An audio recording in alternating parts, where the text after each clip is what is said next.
여러분, 신세계 푸드 이러면 그래도 신세계 그룹의 식품 계열사잖아요. 대기업입니다. 그런데 이 신세계 푸드가 쉽게 말하면 좀비 기업으로 전락했어요. 좀비 기업으로. 좀비 기업의 핵심이 뭐냐? 벌어서 이자도 못 갚는 기업을 좀비 기업이라고 합니다. 그런데 신세계 푸드가 딱 그 짝이 났습니다. 2020년도 이자 보상 비율이 보니까 0.42입니다. 이자 보상 비율이 0.42다.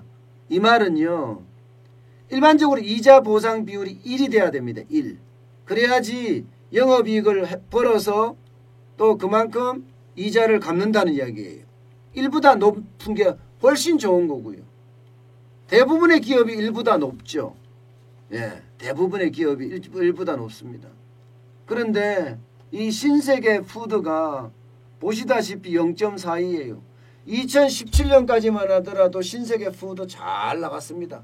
9.77이나 될 정도로 벌어서 이자를 갚고도 엄청나게 남을 정도로 잘 나가던 회사였습니다.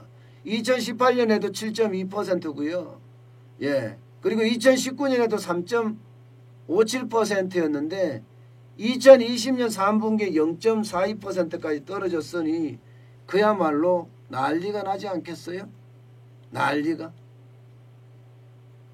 대기업 계열사도 이렇게 좀비 기업이 됐다는 자체가 와우, 놀랍습니다. 그죠?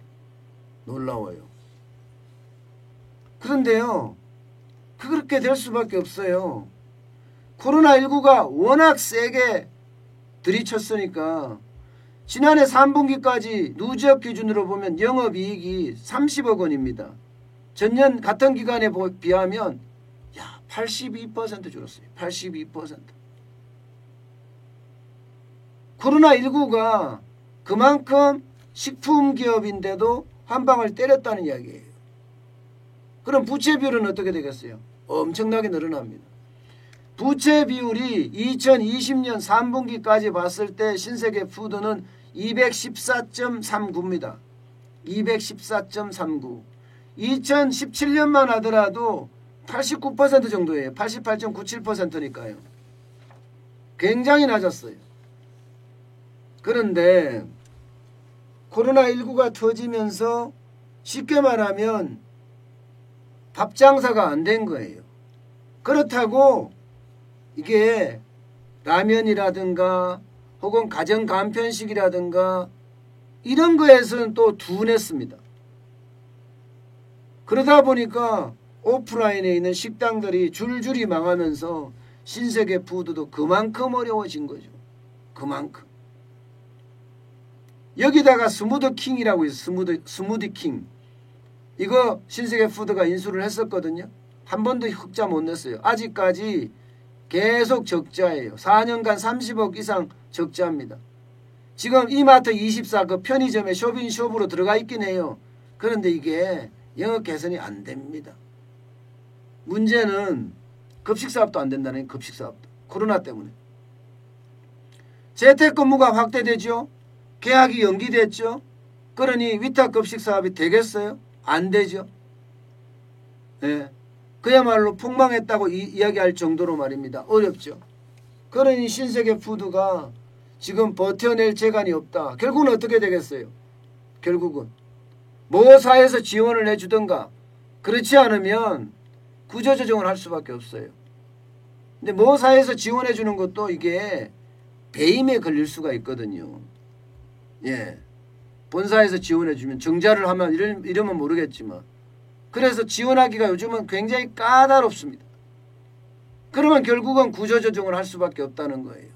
구조조정이라는 게 있는 사업 파는 거고 있는 직원 내보내는 거예요. 사실은요. 있는 사업 파는 거는 스무드킹 팔고요. 그 다음에 구조조정에서 직원 수 줄이고요. 그래서 버텨나가는 수밖에 없다. 이렇게 봐야 되잖아요. 그만큼 감은 칼바람은 또 불 수 있다는 겁니다. 문제는 대기업도 이렇게 좀비 기업이 됐을 정도잖아요. 그런데 그 좀비 기업이 우리나라는 진짜 많다는 거예요. 지금 한국은행의 조사에 따르면요, 5개 중에 1개가 좀비 기업이라고 합니다. 좀비 기업. 이거는 외부 감사를 받는 그런 기업이 우리나라에 한 2만 5천 개 정도 되는데요. 그 중에 5,033개가 지금 한계 기업이라는 겁니다. 여신 규모만, 그러니까 돈을 빌린 것만, 부채만 175조 6천억 원이나 됩니다. 그러니 이렇게 많은 5개 중에 1개 기업이 좀비 기업이 될 정도로 엄청나게 많으니 결국은요, 대기업도 좀비 기업으로 전락할 수 있는 그런 상황이라는 거 분명히 이해할 수가 있을 것 같습니다. 그만큼 지금 실물이 뒤따라가 주지 못한다는 이야기. 실물이 뒤따라가 주면서 말입니다. 예, 이게 성장도 가야 되는데 지금 바닥 경제는 점점 어려워지는 그런 실정이잖아요. 그래서 결국 대기업도 이렇게 어려워지고 구조조정을 하고 감원을 하고 그렇게 갈 수밖에 없다. 이렇게 생각됩니다. 어쨌든 조심하고 또 조심해야 되는 게 요즘 생활이라는 게 또 한번 이해가 되시죠.